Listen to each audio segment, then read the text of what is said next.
Hello friends, स्वागत है हमारे चैनल में आप लोगों का। तो ये पंचायत सचिव का जो अभी मामला नया उत्पन्न हो गया है, निम्न वर्गीय लिपिक का तो अभी सुलझा ही नहीं है, सबको पता है। अभी बात तो आयोग के परीक्षा नियंत्रक को भी जानकारी शायद नहीं होगा कि इस मामला को हम कैसे सुलझाएं। अगर सुलझने लायक रहता तो अब तक नोटिस आ चुका होता।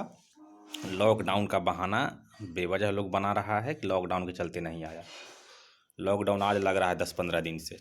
उसके पहले अधिकारी लोग क्या मौज मार रहे थे ऑफिस में बैठ करके, और 7 साल से क्या कर रहे हैं। खैर, पंचायत सचिव में वांछित योग्यता को लेकर के भ्रम पैदा हुआ है। तो देखिए, वांछित योग्यता दो तरह का होता है।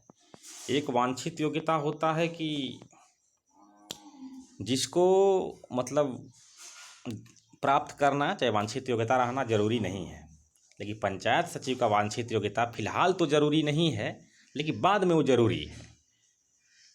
और कुछ कुछ वैकेंसी ऐसी आती है जिसमें वांछित योग्यता को अगर उसका ज़रूरत पड़ा तो दीजिए, नहीं तो बाद में भी उसका ज़रूरत नहीं पड़ने वाला है। लेकिन पंचायत सचिव का वांछित योग्यता कुछ अलग कह रहा है कि तत्काल में आपको ज़रूरत नहीं है, लेकिन बाद में उसको पूरा करना है। तो आप वांछित योग्यता के लायक इच्छुक हैं कि नहीं इच्छुक हैं, ये आयोग को कैसे पता चलेगा। आयोग को कुछ से हिंट दीजिएगा तभी ना कि हम वांछित योग्यता के लायक इच्छुक हैं। तो आयोग तो भाई विज्ञापन के अनुसार चलेगा, क्योंकि विज्ञापन में तो ऐसा कुछ नहीं कहा है कि नो कहने पर भी आप बच जाइएगा। ठीक है, ये इस पॉइंट नंबर 3 को कोई सीरियस नहीं ले रहा है। विज्ञापन मेंस का विज्ञापन है ये। आयोग विभिन्न पदों की प्राथमिकता भरने से पूर्व प्रत्येक पद की वांछित शैक्षणिक एवं तकनीकी योग्यता के संबंध में पूर्ण रूप से आश्वस्त हो लेंगे। आयोग यहाँ तो ये नहीं कहा है कि वांछित योग्यता के संदर्भ में ये कहना है कि आप उसमें नो भी कर दीजिएगा तो आपको कोई परेशानी नहीं होगी, ऐसा तो नहीं लिखा है।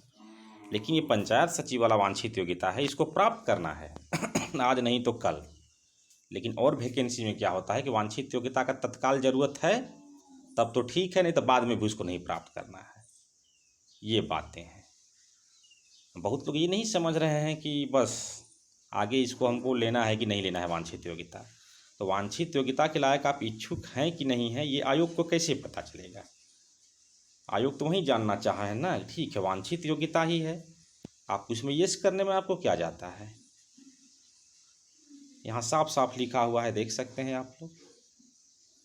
अभ्यर्थी विभिन्न पदों की प्राथमिकता भरने से पूर्व प्रत्येक पद के लिए वांछित शैक्षणिक एवं तकनीकी योग्यता के संबंध में पूर्ण रूप से आश्वस्त हो लेंगे। और वांछित योग्यता इसलिए यहाँ पर यस करना जरूरी था कि उसको आपको बाद में प्राप्त करना है, प्रोबेशन पीरियड में 2 साल के बाद।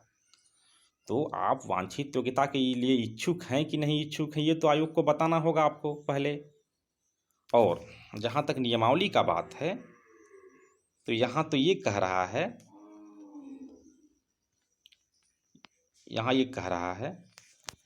कि ऐसे आवेदक जो आयोग द्वारा खुली प्रतियोगिता परीक्षा में भाग लेने के समय कंप्यूटर संचालन का ज्ञान न रखते हों पर विहित अर्हता प्राप्त हो, तो एक परीक्षा में भाग ले सकते। तो भैया मेरा ये कहना है कि कैसे पता चलेगा कि हमको कंप्यूटर ज्ञान है कि नहीं है। वो तो आयोग परीक्षा लेगा तभी ना पता चलेगा। जैसे निम्न वर्गीय लिपिक में है, हमारे कंप्यूटर संचालन और कंप्यूटर टंकन में यस करने से नहीं ना हो जाता है कि कैंडिडेट को टाइपिंग आती है, वो तो हमसे जांच लेगा। तो यही बात हुआ कि जब निम्न वर्गीय लिपिक का पोस्ट है वहाँ के टाइपिंग में हम फेल होते हैं तो हम उस पोस्ट के लिए कंसीडर नहीं किए जाएंगे। लेकिन पंचायत सचिव के वांछित योग्यता के संदर्भ में मेरा ये कहना है कि वहाँ पर जब आपको टाइपिंग के लिए बुलाएगा, अगर आप विकल्प में यस किए हैं तो वहाँ आपको उपस्थित होते हैं, अगर पास या फेल होते हैं फिर ही आपको कंसीडर किया जाएगा। अगर आप यस किए रहते हैं, उपस्थित ही नहीं होते हैं, तो आपको लिए पता ही नहीं चलेगा उसको कि आप उसके लिए इच्छुक हैं कि नहीं इच्छुक हैं। यहाँ पर ये बात है, जैसे यहाँ पर लिखा हुआ है आगे की प्रोबेशन पीरियड में। यहाँ देखिए,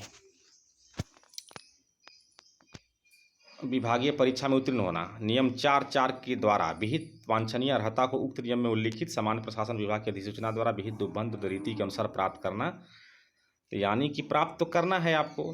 एक ऐसा वीडियो हम लाएंगे जिसमें वांछित योग्यता का जरूरत बाद में नहीं है। अगर तत्काल जरूरत नहीं है तो बाद में भी नहीं है, लेकिन पंचायत सचिव के वांछित योग्यता की जरूरत तत्काल भी पढ़ सकता है और बाद में तो उसको गेन करना ही है, यानी प्राप्त करना ही है। तो आप वांछित योग्यता के लायक इच्छुक हैं कि नहीं हैं, ये तो आयोग को बताना होगा कि हाँ हम वांछित योग्यता के लायक इच्छुक हैं। तत्काल अगर आप फेल करते हैं तो आपको बाद में मौका दिया जाएगा।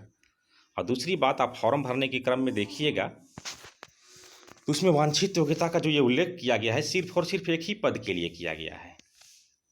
ये यहाँ देख सकते हैं आप लोग, पूरे विज्ञापन में एक ही जगह है, तो पंचायत सचिव में ही है। देखिए फिजिकल पोस्ट में तो कहीं आपको वांछित योग्यता नहीं दिखाई दिया, ये यहाँ भी कहीं नहीं दिखाई दे रहा है। यहाँ देखिए बस यही पंचायत सचिव में भी है। और यहाँ है रीडर में, तो ये जो लिखा है भारतीय पुनर्वास परिषद से निबंधित, तो ये यहीं बात लिख दिया हुआ है, तो इसका मतलब अब यहाँ ज़रूरत नहीं रह जाता है। ठीक है, देखिए यहाँ भी वांछित में लिखा है भारतीय पुनर्वास परिषद से निबंधित, तो बात तो यहीं पर लिख दिया है भारतीय पुनर्वास परिषद से संबंधित। बस वांछित योग्यता आप लोग देख पा रहे हैं, सिर्फ और सिर्फ ये ITI वाला में वहीं बात लिखा है, भारतीय पुनर्वास जो इधर लिखा है वहीं बात को वहाँ लिख दिया है। देखिए कहीं नहीं है, बस एक ही पोस्ट के लिए। और आप लोग जब विकल्प में येस नो वाला कॉलम था तो उसमें लिखा हुआ था कंप्यूटर दक्षता, उसके कोष्टक में लिखा हुआ था MS office basic words processing का ज्ञान। तो आप लोग पूरे विज्ञापन में देख लीजिएगा MS ऑफिस सिर्फ और सिर्फ पंचायत सचिव के साथ ही कनेक्ट लगा हुआ है। देखिए यहाँ पर कहीं MS ऑफिस नहीं दिखाई दे रहा है, यहाँ भी MS ऑफिस नहीं दिखाई दिया, आप लोग देख सकते हैं यहाँ भी नहीं दिखाई दिया, बेसिक वर्ड्स प्रोसेसिंग है, यहाँ भी कहीं नहीं, मतलब आप लोग देख लीजिएगा, आपके पास विज्ञापन होगा तो नहीं तो हम स्क्रीन पर भी दिखा रहे हैं, MS ऑफिस सिर्फ और सिर्फ उसी जगह पर है। और इसका विज्ञापन नंबर 3 इसका द्रष्टव्य है। आयोग कहेगा कि हम ये नहीं कहे थे कि आप नो करके भी बच जाइएगा, आप येस करते हम आपसे जांच लेते, आप जांच में फेल होते तब भी हम आपको कंसीडर कर रहे हैं ना, ये वांछित योग्यता हुआ, ना कि येस नो करना वांछित योग्यता हो गया। नहीं, अगर सिर्फ येस नो करने से ही पता चल जाता है कि कैंडिडेट को टंकन आता है तो टंकन जांच क्यों लिया जाता है भला? टंकन जांच होगा तभी ना पता चलेगा कि आपको आता है कि नहीं आता है। यही रहा नया विवाद, अब देखिए आगे क्या होता है। धन्यवाद।